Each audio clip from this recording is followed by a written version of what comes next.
What's up, guys? There's no doubt that the Android phone marketplace is saturated with phones. From high-end devices to low-end budget phones, there are probably hundreds, if not thousands, of Android phones that you can buy.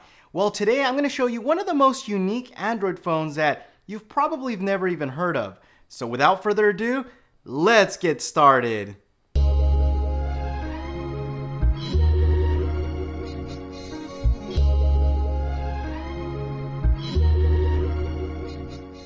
Now before we begin to say, oh great, another cheap Android phone, I'm going to start off by saying this isn't your typical cheap Chinese phone. In fact, at 3,500 Chinese yuan, roughly $550 US, this phone is far from cheap. Smartisan, the manufacturer of this phone, is a popular consumer electronics company from China that have created an unlocked Android smartphone. The T1 is truly something different than anything out on the market.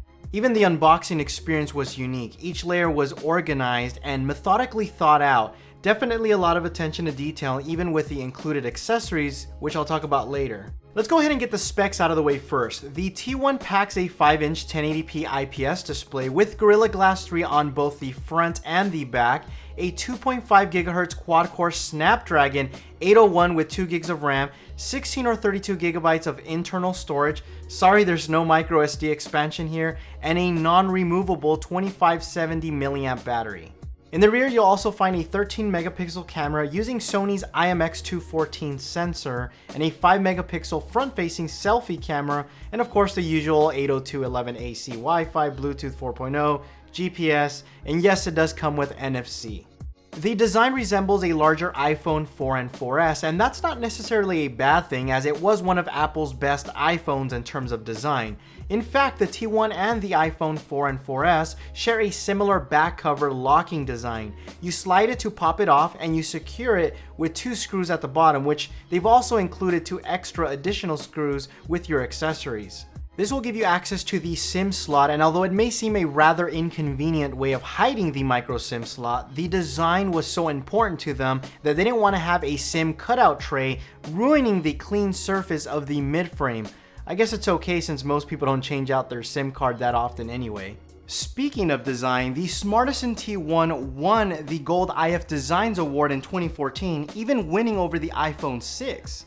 The T1's design carries a heavy emphasis on symmetry, the micro USB port, and the 2 sets of rocker buttons on the left and right, which can be customized, one for volume and one for brightness, depending if you're right or left-handed, are all centered on the respective sides of the phone. The circular power button near the top right corner mirrors the headphone jack on the top left. This is how far their attention to detail is. The T1 comes in either black or white, and typically on white phones or lighter phones, you'll see a bunch of little black dots at the very top. Well, these are sensors, and in order for them to reduce the amount of black dots on their white version of their phone, the proximity and ambient sensors are housed within the same tiny groove as the earpiece at the top, leaving just a front-facing camera right next to them.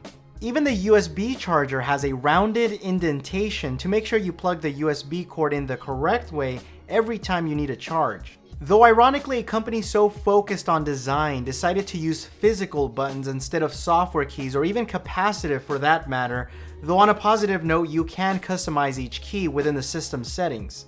Let's go ahead and jump into the operating system. Smartisan's approach is really different compared to other Android phones today. Similar to Apple, every feature both on the hardware and software side has been created with the user in mind.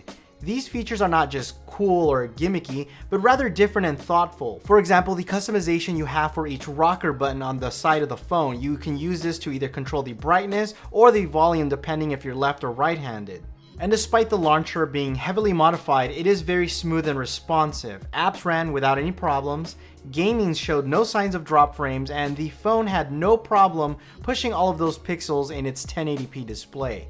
The software design resembles iOS, and even certain elements like the menus look identical to an older version of iOS. Whether that's a good thing or a bad thing will come down to personal preference.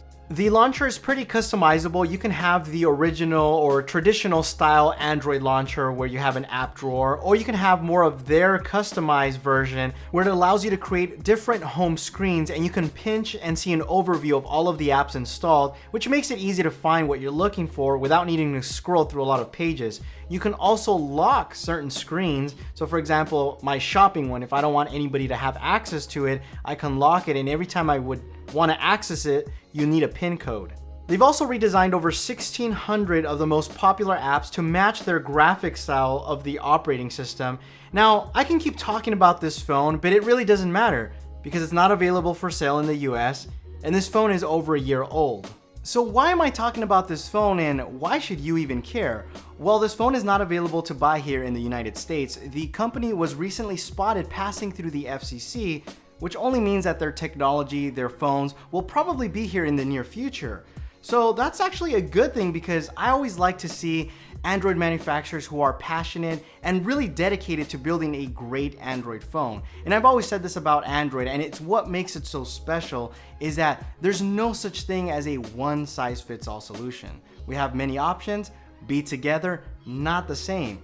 Anyhow guys, I hope you enjoyed this video, and if you did, make sure you hit that like button. And if you really enjoyed this video, reshare this with all of your friends and family, as of course it does help out the channel. Thanks again for watching, and you will catch me in the next one. Adios.